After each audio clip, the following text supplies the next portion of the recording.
Tine.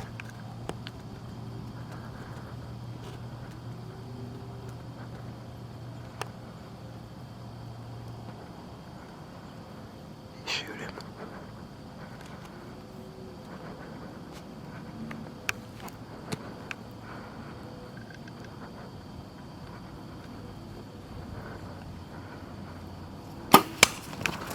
Smoked him.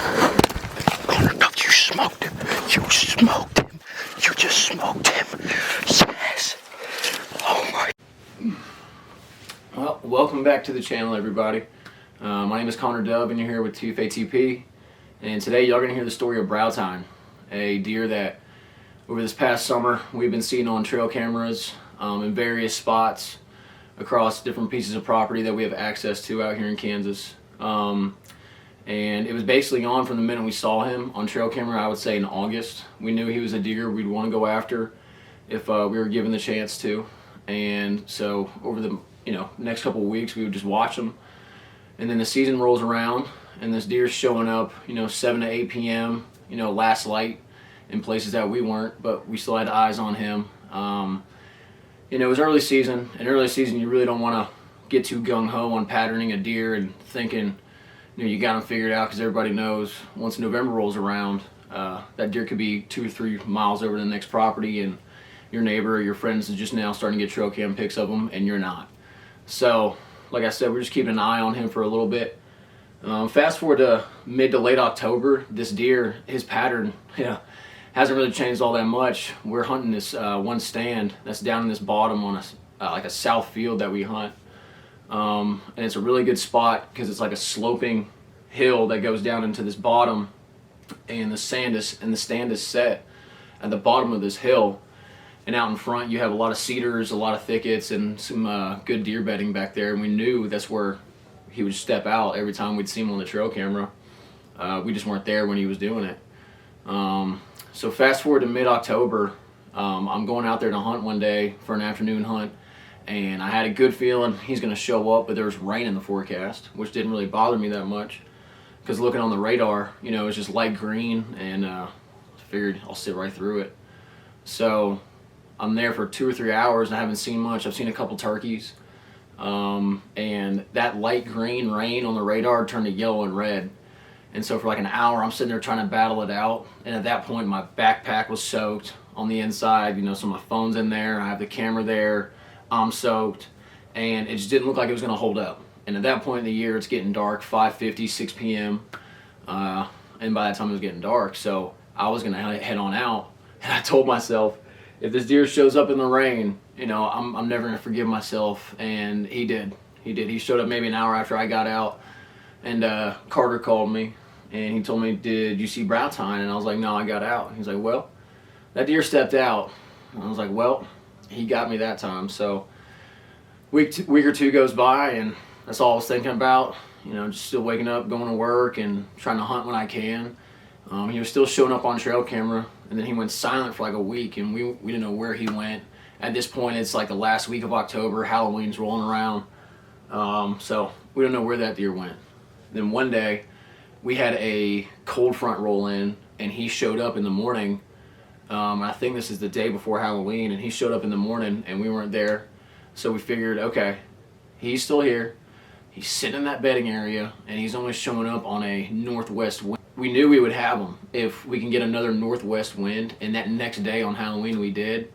And we stroll in there, and we get up in the stand, I would say at 1 p.m. Saw a couple does, spike, and it's just normal sit. And long story short, Tine steps in, I'd say about 5 o'clock, 5 p.m. You see a shooter step in, it's go time. It's a shooter, and adrenaline hits. I wasn't worried about the time, but it was probably about 5 o'clock, and that deer strolled right on in at 25 yards. And when I first saw Tine, I saw just 4 or 5 on one side the way he walked in front of me. And I know Carter had been hunting a 10-point that would frequent that stand. So what happened was I saw Tine, saw the 4 or 5 points, and I turned around and looked at Carter, because I stopped looking at the deer. I knew it was a shooter regardless, and now my heart's racing.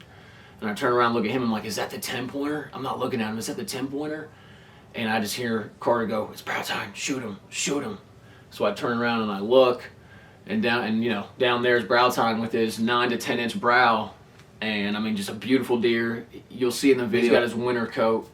I mean, just a unit of a deer. And I drew back, and as I'm looking through my peep, I realize this deer has no idea.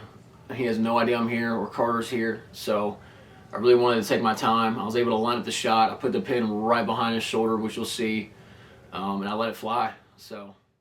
Welcome back to it. We're here in the stand back in Kansas.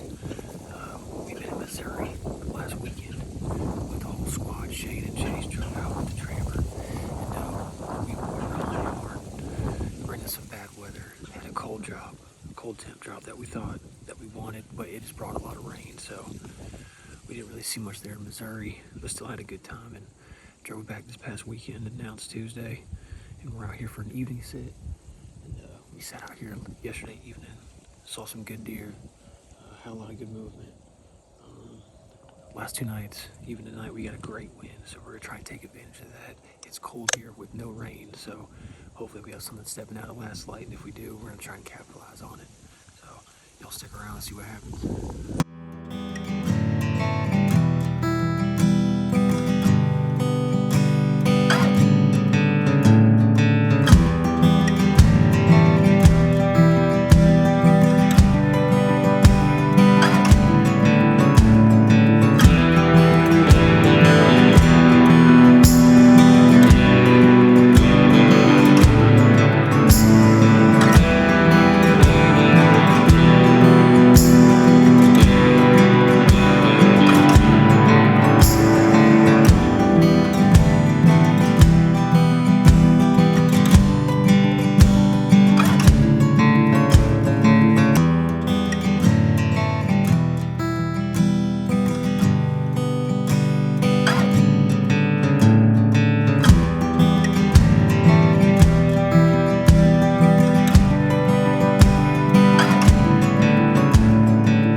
On you.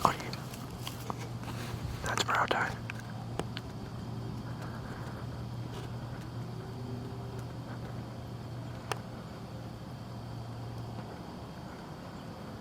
Shoot him.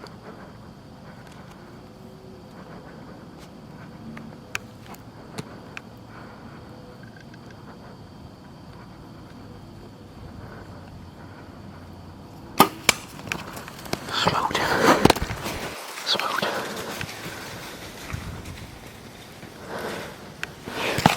You smoked him. You smoked him. You just smoked him. Yes.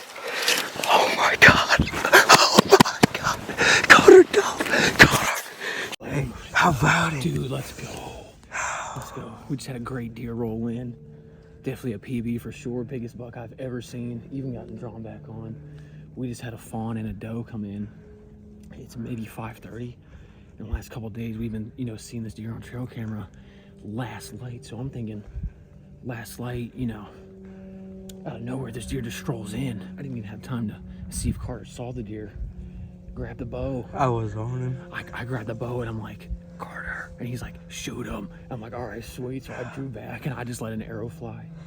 I put a pretty good shot on him. I think I heard it crash right over here. And we just killed a giant. We just killed a giant deer. That was a giant. Hey, welcome to Kansas. Oh, dude. Welcome to Kansas. Dude, thank you so much. Sir. You're the man. Let's go get him, man. I thought the bow start tapping the tree because No, I did it. Admit you tapped the tree and I was on him within seconds. I was on him within seconds. Hello? Dude. Chaser. Dude, he did it. What's up? What? Just put a 140 on the ground. Yeah. Dude, he just strolled right in and I'm tapping on the tree just to make sure Carter saw him. Because all I saw was like 5 or 6 points on one side. I'm like, is this the 10? Is this the 10? And he's like, no, shoot him. And I drew back and put one on him. Yeah, dude, I just wanted to call you.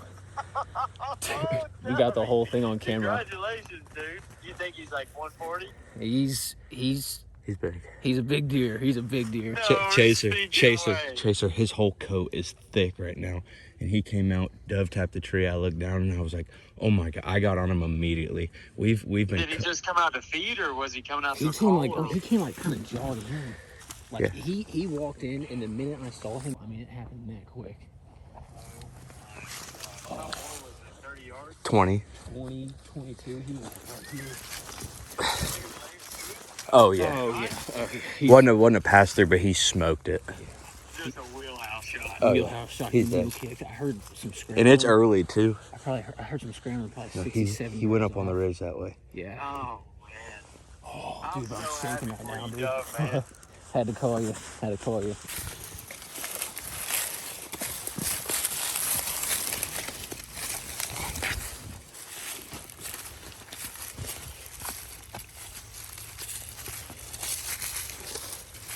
Hey, you see all this blood to your left?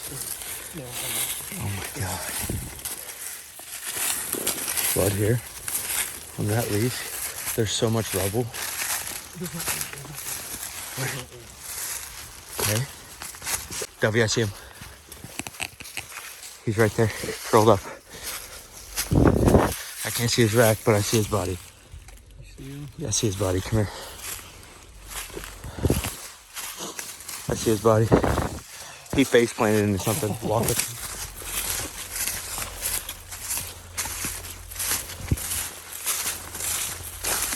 him. Yeah, I didn't think. Oh my god, he's big, dude. Oh my. So look at all this blood right here.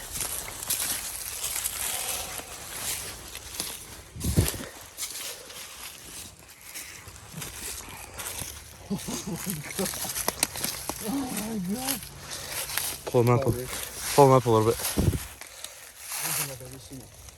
You haven't. Oh my.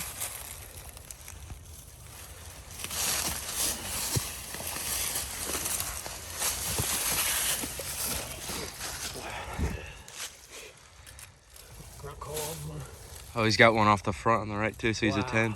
Yeah. What a good deer, dude. 9. 10. 10. That's a 10? What a great deer. We've been seeing this deer on trail camera daylighting last light for what, 2 or 3 weeks now. And a couple sits came out there hunting this deer. Specifically gotten rained on, left early, and then he showed up on me one day, and that burned me a little bit. So we had a great cold snap here in Kansas finally, and we just knew this deer was going to be on his feet, and we wanted to get out here and get after him.